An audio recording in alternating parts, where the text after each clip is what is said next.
Bonjour, avec Alain Buros, Pascal Faure, vous êtes tous deux des figures majeures et incontournables du court-métrage dans le paysage audiovisuel français depuis le mi-temps des années 80.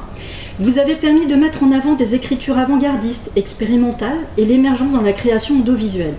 En 2020, une carte blanche vous avait été consacrée dans le cadre de l'Étrange Festival, puis vous avez rejoint l'équipe par la suite sur la section court-métrage. Cette année, pour la 29e édition, la section se compose de 7 programmes pour 54 courts-métrages aux diverses écritures, fiction, expérimentale et techniques de mise en scène, live, animation, et vous couvrez 3 continents et 27 nationalités. Alors tout d'abord, combien de films ont été reçus pour cette édition ? Alors, combien de films, je ne sais pas, on a dû en visionner à peu près 250, mais Fred Tan, qui est le délégué général, directeur du festival, qui fait déjà la grosse première sélection, on a visionné beaucoup plus, je pense. Donc voilà, mais en tout cas, ce qu'on a vu, oui, c'est entre 250 et 300 films. Ouais. Avez-vous une part importante de prospection? Les visionnages se font sur le principe des inscriptions, de soumission, par exemple via Film Freeway ou votre appel à film. En fait, il y a un appel à film qui se termine mi-juin, mais si on attendait mi-juin pour tout voir et tout visionner, ça serait compliqué. Donc non, ça commence, disons, aux alentours de janvier, avec le Sundance, le Festival de Clermont, évidemment, où il y a un énorme marché, et puis le Festival de Cannes. Voilà, là, on trouve énormément de films. Et puis il y a les habitués du festival et qui ont déjà été sélectionnés, qui renvoient leurs nouveaux films. Et voilà, donc ça se fait tout ça dans une espèce de joyeuse confusion, mais voilà, très riche. Quels sont vos critères collectifs ou individuels dans le comité de sélection, puisque vous êtes plusieurs? Et pour vous, quelle est la définition d'un court-métrage étrange? Est-ce que c'est de la transgression, de la subversion que vous cherchez? Quelles sont vos méthodes de travail que vous utilisez au sein de ce comité pour composer ces 7 programmes? Alors on est déjà plusieurs dans le comité, donc on a tous des goûts différents, des parcours différents. Des cultures différentes aussi. Et puis, donc on regarde nos films et on commence par un banal tableau XL, oui, non, ce qui fait déjà un premier choix. Et puis après, on a une concertation tous ensemble où là, nos critères, c'est d'abord vu, pas vu.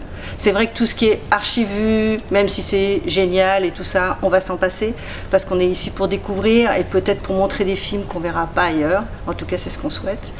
Et puis après, le critère de l'étrange, il est varié. Ça peut être une atmosphère, ça peut être un univers transgressif, ça peut être une franche déconnade, ça peut être un truc sexuel de très mauvais goût. Enfin voilà, on ne surtout s'interdit rien et tout ce qu'on pourrait dire dans un comité classique, non, ça va pas passer auprès de notre public. Ici, on pense beaucoup au public et on se dit ça va faire vraiment plaisir au public aussi. Voilà, donc c'est très varié et le critère de l'étrange, il permet de faire entrer vraiment beaucoup de choses. En tout cas, qui nous font plaisir et qu'on a envie de montrer. C'est ce que j'ai constaté au fil de ces années, il y en a vraiment pour tous les goûts. Cette année, alors étrangement, pas de titre thématique par programme. Comment cela se fait-il? Eh bien, on a essayé au démarrage de faire des thématiques pour essayer de dire non, je ne veux pas voir programme 1, programme 2, programme 3. On a commencé à mettre des titres et puis on s'est rendu compte que c'était un petit peu compliqué. Donc les titres devenaient de plus en plus évasifs, un peu bizarres. Donc finalement, on est revenu à programme 1, programme 2. Mais il n'est pas dit que pour la 30e édition, on ne remette pas des titres, hein, on ne s'interdit rien. Alors, ce que j'ai constaté en compulsant en fait les 7 programmes, il y a effectivement des inspirations naturelles de nationalité, la France évidemment, et tout ce qui est anglo-saxon avec les États-Unis et le Royaume-Uni, mais alors étrangement, une surpondération de l'Autriche par exemple. Qu'est-ce qui vous a séduit par ces cinéastes autrichiens, autrichiennes? Ce qui nous plaît souvent quand on voit un cinéaste autrichien, c'est le côté très expérimental, c'est quand même les maîtres de l'expérimentation, donc voilà, c'est qu'il y a quand même des propositions toujours incroyables et c'est assez peu vu par rapport à la quantité de films qu'ils produisent. On ne l'a pas du tout pensé aux nationalités dans un premier temps, c'est vrai que les États-Unis reviennent vraiment majorité, et puis cette année, je trouve grande qualité de films français, vraiment variés. Vraiment, ça a été la bonne surprise de l'année parce que entre intelligence, l'écorché, DLSTSC qui est fait en intelligence artificielle. Enfin, voilà, on a énormément de films qui sont hyper intéressants et on est vraiment content de cette qualité française, quoi. Sont passés par cette section des cinéastes renommés à leur début, Brandon Cronenberg, Guillermo del Toro, Julia Ducournau, Jonathan Kawat. Et donc le Grand Prix Canal+, et le prix du public du court-métrage décerné depuis 2010, on a des vétérans, des cinéastes qui reviennent régulièrement à l'étrange festival. Donc on parlait notamment des Autrichiens, il y a en l'occurrence Siegfried Frühauf, qui a eu une carte blanche avec Virgil Wildrich en 2012 avec Mirror Mechanics. Il a été sélectionné aussi pour Fuffy 2D en 2018, Thorax en 2020, Dissolution Prologue en 2021. On a aussi le retour de Carmi Ariely qui avait eu Flytopia en 2013, Yann Soldat qui a été sélectionné en 2014 et 2022. On a aussi Nikita Diakur qui était sélectionné en 2018 et qui a été montré aussi au Festival Trage de Clermont-Ferrand en 2019. On a aussi Denouger, qui est un duo familial en expérimental néerlandais, qui a été aussi sélectionné en 2023. Donc on a des vétérans qui reviennent, et notamment en français Guillaume Pin, qui avait eu Vagabondage au prix du public en 2019, et récemment Nicole Dadonna dans Walder, qui ont eu le Grand Prix Canal+ en 2021. Est-ce que vous avez une politique de suivi, de mise en place des personnes que vous avez programmées parce que ce sont des vrais coups de cœur, des vrais créatifs, ou parce que naturellement ils vous envoient leurs films chaque année dès qu'ils produisent? En général, ils nous envoient leurs films, mais on les suit aussi, surtout Fred qui a l'œil sur ces jeunes talents. Et voilà, donc non, on le suit, mais on ne va pas systématiquement prendre leurs films. Voilà, ça va être, mais quand même, quand on aime, on ne compte pas, on les sélectionne régulièrement. Alors vous êtes surtout remarqué par votre œil défricheur, dénicheur. Vous avez eu toujours goût et une appétence pour l'émergence des nouvelles générations de cinéastes. Et on retrouve notamment, par exemple cette année en France, Ressources humaines, que j'avais repéré au 19e Carrefour de l'animation en 2022 dans la section cours d'école, un magnifique film à découvrir sur grand écran. Aussi, j'avais remarqué au 70e Festival de film d'Annecy Eva, du duo estonien-croate, et puis Andrea Gatopoulos, qui avait été aussi repéré à la 54e quinzaine des réalisateurs. Cette année, quelle a été la part de premiers films que vous aviez essayé de mettre en avant dans cette sélection de 2023 ? On n'a pas vraiment réfléchi au premier film, mais il se trouve qu'il y en a quand même pas mal. L'émergence, en fait, on ne regarde pas du tout déjà les âges des réalisateurs, ni on ne fait pas attention au quota hommes-femmes. En fait, on n'a aucun présupposé par rapport à notre sélection.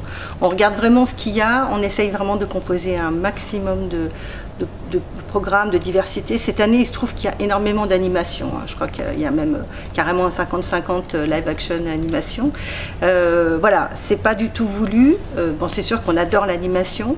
Ça se prête vraiment bien à la forme courte. Mais non, on va vraiment vers ce qu'il y a. Et de toute façon, ça sera à la fois de l'émergence, mais ça sera aussi défricher des sujets, voir aussi qu'on peut encore être extrêmement libre avec cette forme du court-métrage.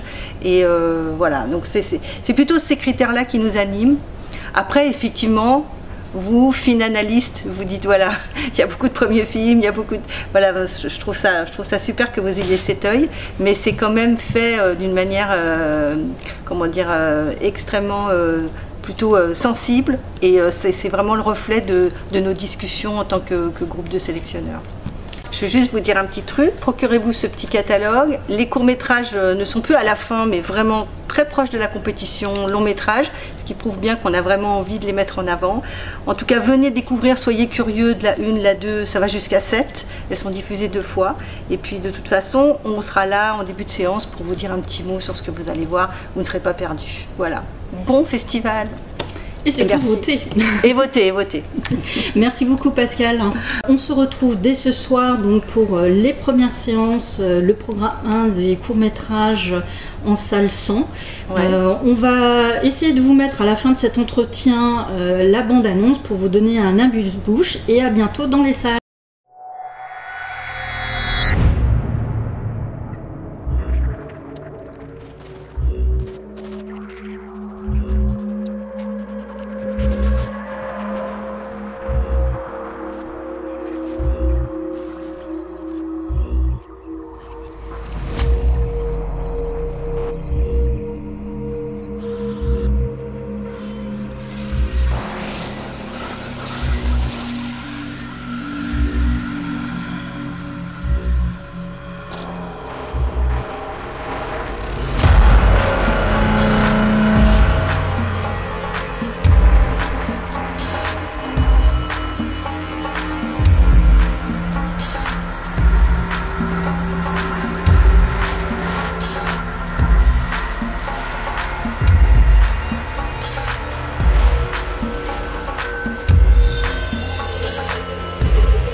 29.